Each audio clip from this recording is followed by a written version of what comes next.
Okay. Okay. Cool. Well, what can I say? I mean, congratulations. Another spectacular performance, Daniel. And Thank you I have very to say, I much. mean, although you've been playing this guy for almost 10 years, I have to think that it's got to be really exciting for you that every time we see you, you're kind of reinventing him, in a sense. You know what? A lot of that, I really should not take the credit for that, because a lot of that is in the books and in the scripts. You know, Harry comes back a different character after the breaks in the films, and it's just my job to kind of try and enact that as well as I can, and as convincingly as I can. And yeah, so I suppose. Yeah, but thank you very much for your compliments. Yes, and I do find I find the fact that I get to people sometimes think, oh, is it boring to play the same character for so long? No, it's not, because he changes so much that actually no, it doesn't get boring in the slightest.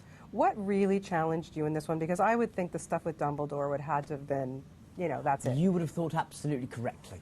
That was the hardest stuff in the film, particularly the end, when a rather momentous event takes place, and after that, you know, that I have no experience of those exact emotions myself, and so to try and enact them, trying to perform them was very difficult. And if I got halfway close, I'm happy. But we'll see. Yeah, the scene in the cave. That was the coolest moment in my career. One of the coolest moments in my career. It was a moment that you have to step back and just go, never again. Probably doesn't matter how many films I do, but never again will I get to burst out from underwater, surrounded by a circle of fire, climb up onto this kind of crystal island, a la sort of the cave in the fortress in Superman 2, and then climb onto this thing where Dumbledore or Michael Gambon, an actor of great note, is swirling fire around his head like a god.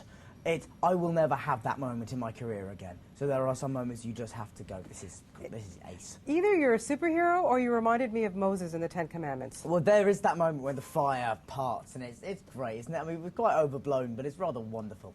It really was. Again, I was saying to Emma and Rupert, what I loved a lot about this, too, is even though we have the dark stuff, there's no question, but there's a lot of light romantic comedy stuff happening here. It certainly is, yeah, of which Rupert is a rather wonderful exponent.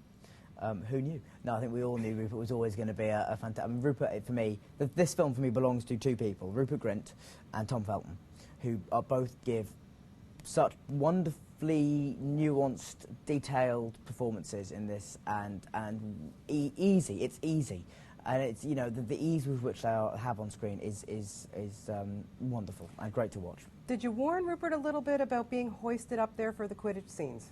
You know what I did? I was really annoyed, because he said he was fine with it. He said it didn't hurt. He said it was all right, and I was really annoyed. And I thought, oh, really, have I just been making a fuss all these years? But, of course, they did change the seats on the fifth film. Seats have been better since then. So I think maybe... I mean, it's still not the comfiest thing in the world, I maintain, but old toffee Rupert Grint doesn't bat an eyelid.